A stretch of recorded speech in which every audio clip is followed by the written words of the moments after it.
Masih lanjut tentang ketegangan di wilayah Laut Cina Selatan bagian utara. Biar tambah tegang, kita tambah dua informasi baru. Kaum globalis yang anti-nasionalis sedang menghitung pundi-pundi harta mereka. Dan salah satu diantaranya adalah Mark Zuckerberg yang memberikan informasi palsu tentang COVID di dunia maya. Sudah siap kita bergosip?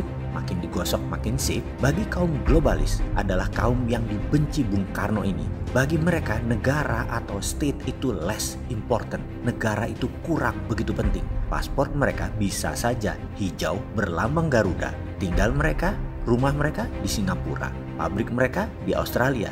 Bisnis mereka ke Tiongkok. Bank mereka di Cayman Island. Kantor pusat mereka di London. Investor mereka di New York. Mereka tidak punya nasionalisme. Bagi mereka, negara itu tidak penting. Pejabat itu mereka bisa beli dimanapun. Peraturan negara bisa mereka bayar untuk kepentingan mereka. Yang mereka butuh adalah penekan, alat tekan. Dan saat ini alat tekannya adalah COVID-19. Fakta data dari Goldman Sachs terbaru menyatakan bahwa akhir 2022 corona tidak bisa hilang dari muka bumi. Dan hampir di setiap negara hal itu masih menjadi pandemi. Dunia bisa menjadi depresi. Ini kode keras bumi. Goldman Sachs adalah bagian dari The Have, bagian dari Bilderberg.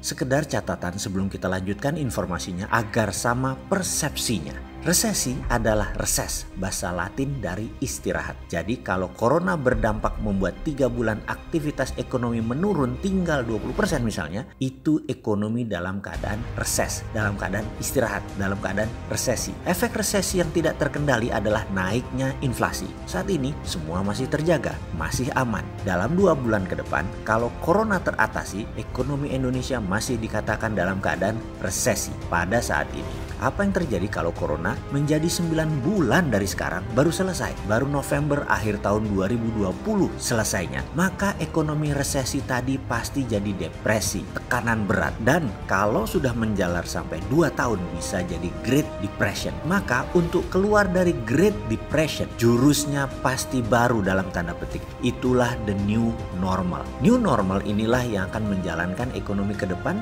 sehingga ketemu resesi lagi, depresi lagi, dan begitu seterusnya. Dan masa itu biasanya 100 tahun lagi setelah new normal tercipta. New normal hadir karena decoupling, keterlepasan dari masa lalu dan harus lepas. Maka itu berkali-kali saya tanyakan kepada sahabat, saat ini nih resesi atau decoupling? Jawab itu. Kaum optimistik non-realistik inginnya corona ini efeknya hanya resesi, setelah itu main lagi, normal yang lama karena mereka sudah tahu bagaimana memainkannya. Kaum globalis nggak peduli mau resesi, mau hyperinflasi, mau Great Depression, mereka siap. Mereka punya skenario the new normal dalam keadaan apapun. Hanya new normal mereka kalau pakai decoupling, pakai Great Depression, mereka bisa pegang kendali dan lebih mudah mereka megang kendalinya, dan sekali lagi lebih cepat mereka ingin lakukan untuk mengendalikan ini semua. Walaupun kasualtis korban corona bisa sampai 30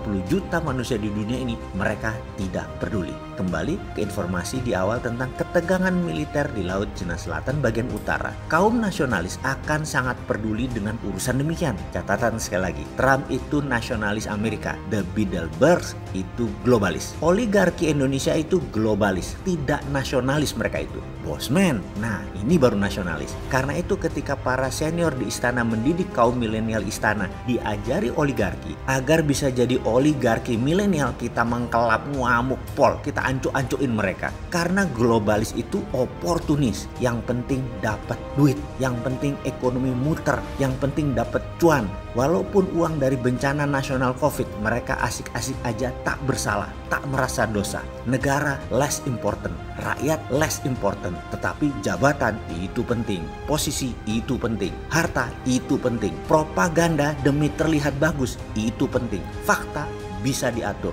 Untuk itu sekarang kita bertanya, karena kita semua tahu fakta itu ada 3. Fakta dari sisi kamu, fakta dari sisi saya, dan fakta dari sisi kebenaran. Sekarang pertanyaannya, fakta mana yang kalian tampakkan?